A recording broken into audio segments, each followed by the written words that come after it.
What's going on, Colts Nation? Appreciate you joining me for another video today as we continue draft talk.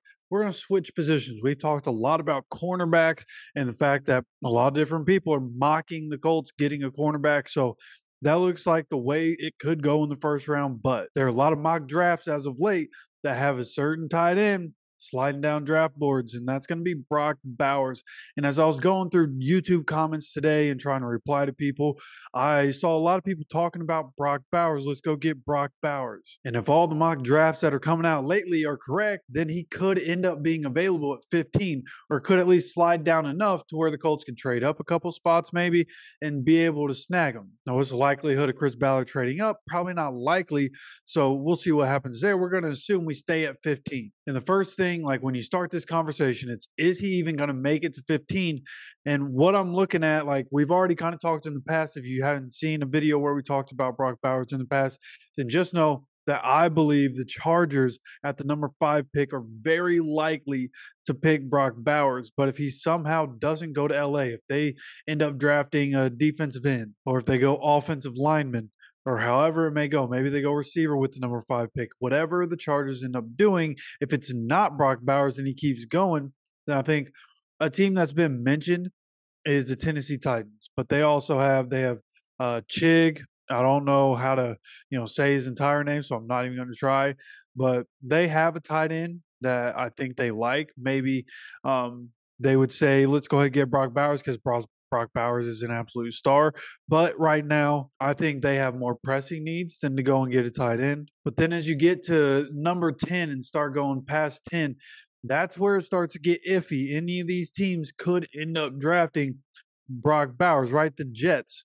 I could see them drafting Brock Bowers, like without a doubt, to help Aaron Rodgers out and to help make that offense more dynamic, right? You give another pass catcher with Garrett Wilson, that'll help him. Then you have Breece Hall in the backfield. So the Jets definitely could end up drafting Brock Bowers. Minnesota is a place that Brock Bowers could end up going. Now, with them having TJ Hawkinson, even with TJ Hawkinson coming off of an injury, will they go ahead and draft a tight end in round 1? Not sure. They might draft a tight end later, but drafting a tight end with the 11th overall pick, you would think he's going to be starting, but they have, again, TJ Hawkinson, who's been very good, especially in that Minnesota offense. Okay, but Denver is a place where I could definitely see them drafting a tight end. Las Vegas with the 13th pick could definitely draft a tight end.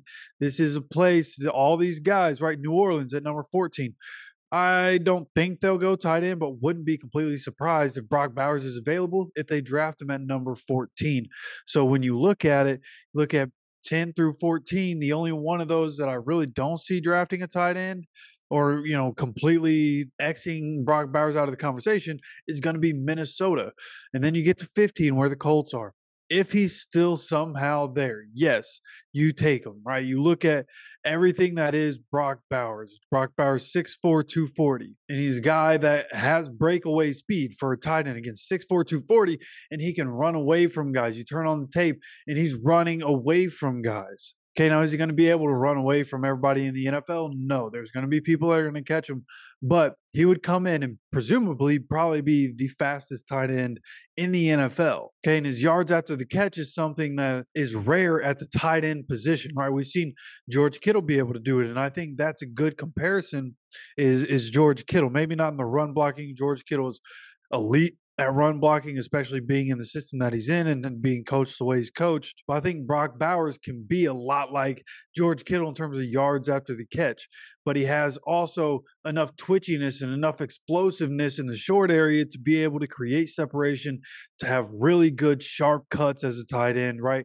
Like when we talk about Brock Bowers, you're talking about a guy that can play from that traditional tight end position, but is also going to play split out in that wide tight end slot position. So just with the stuff that happens when he doesn't have the ball in his hands, right? He's elite in that area. And then he gets the ball in his hands and he's elite with the ball in his hands. He's also elite at catching the ball. His hands are consistent. He's one of the best catchers of all the pass catchers coming out of this draft. He's able to catch balls in traffic, which you need as a tight end. You're going to be in the middle of the field a lot. So catching the ball in traffic is big. And Brock Bowers has the athleticism and the strength to be able to do just that. He has great hands. So all in all, like everything everybody's talking about with Brock Bowers is there, right? Like you can read the different scouting reports. You can look at all the different highlights. You can look at any of the games, the full game replays that are out there, and just look at all the different things that he's able to do and look how he runs his routes and how smooth of an athlete he is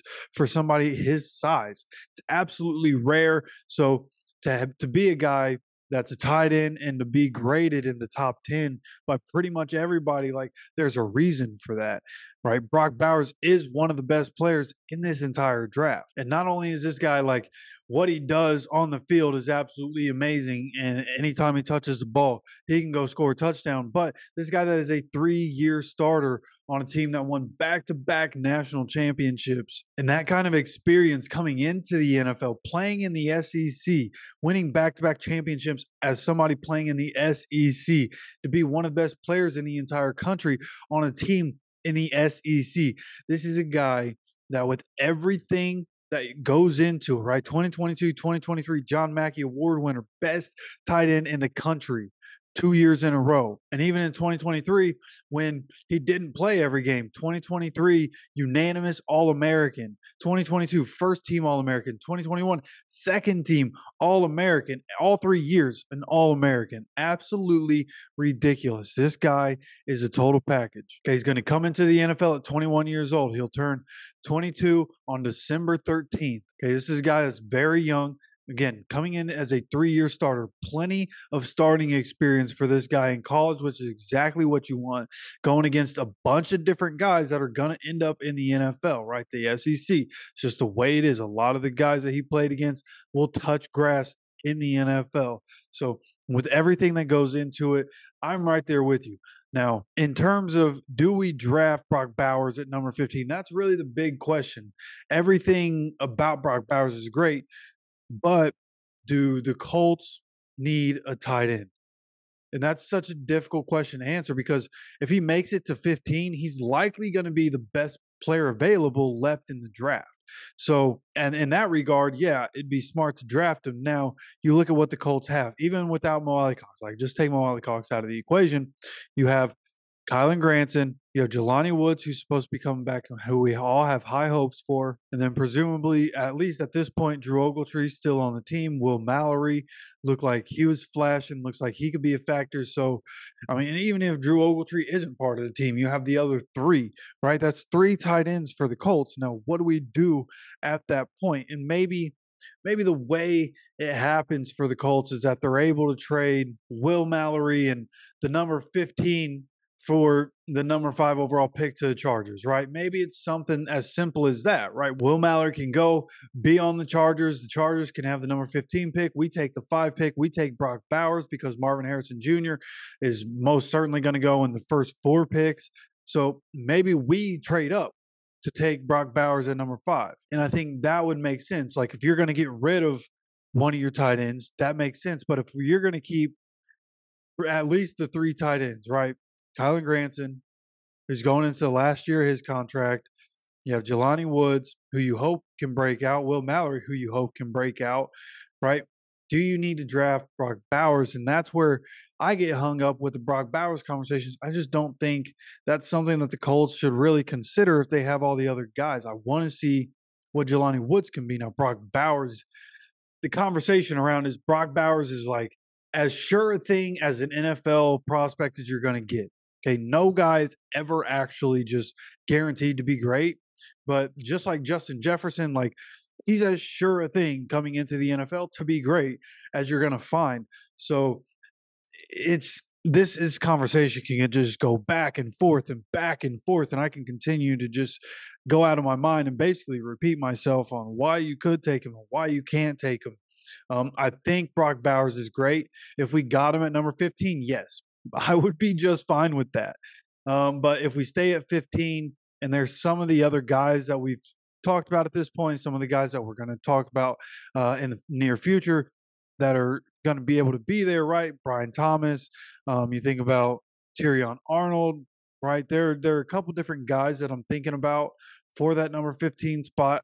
And maybe Brock Bowers isn't the smartest choice in terms of what we're trying to build for, but, and this is going to be the last but here, if you think about it, you're trying to build for the future with AR and the way Steichen's coming in, right? Jelani Woods wasn't Steichen's draft pick. Kylan Granson, not his draft pick. Drew Ogletree, not his draft pick. Will Mallory was. Maybe Shane Steichen wanting to build for the future around AR says, okay, we have a rookie quarterback. We got a receiver in the same draft class that looks like he's going to be great. Let's go ahead and get a tight end option that can be a receiving tight end. We can make him a good run blocker in our scheme. And that is the future. We can have AR with Jonathan Taylor and Brock Bowers and Josh Downs, and maybe those are the components that we push into the future. That's the core of the offense as we go into the Anthony Richardson era, right? And obviously we want to bring Pittman back, but Pittman's like in the middle of his career at this point already, right? So when you're talking about that young nucleus, maybe Brock Bowers is that piece. And we'll see what the Colts want to do. Of course, I want to know what you guys are thinking. Again, there are so many different ways this can go. So let me know what your opinion is on the Brock Bowers thing, your opinion on kind of where I'm at, and what do you think? Do you think I'm, out of line? Should it be automatic if Brock Bowers is there at 15, we draft him? You let me know your opinion down in the comment section. Please don't forget to hit that subscribe button and make sure you have notifications on so you get notified of all the other videos that we're going to have coming out. And of course, I appreciate you stopping by for another video. With that said, as always, take care of yourself, take care of each other, and go Colts.